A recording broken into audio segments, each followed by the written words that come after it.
Good morning, ngayon po ay araw ng Lunes, April 13, 2026.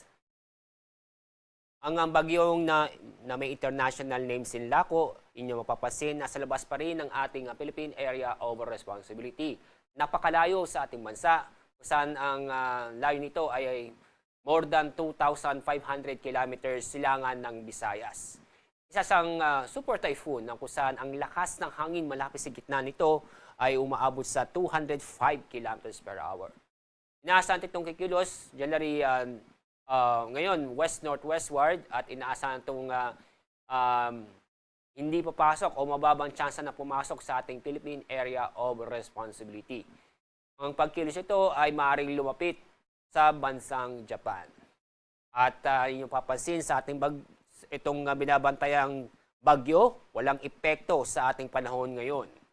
At kasalukuyan, maliwalas ang panahon ang ating naranasan sa buong bansa at wala po tayo na-monitor na malawakan o malalakas na pag-ulan.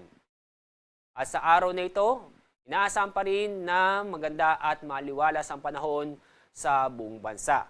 Inaasahan pa rin ang mainit at maalinsangan na panahon, lalo-lalo na sa tanghali at sa hapon.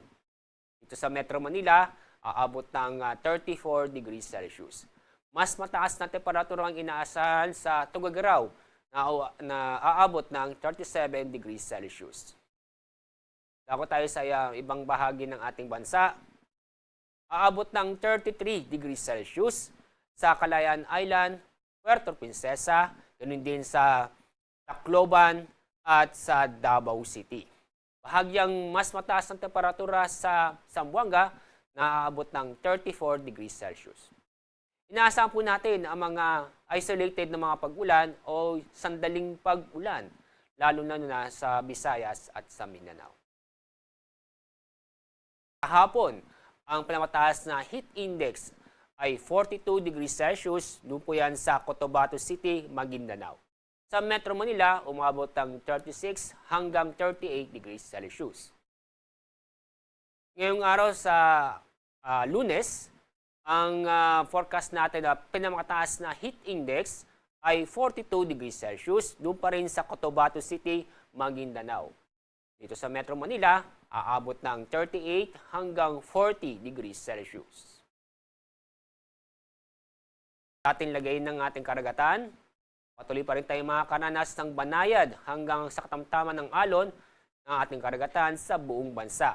Kaya safe na pumalaot ang ating mga kababayan, pero huwag kalimutang mag-ingat dahil sa mga nabubuong thunderstorm ang kadalasan sa hapon o sa gabi.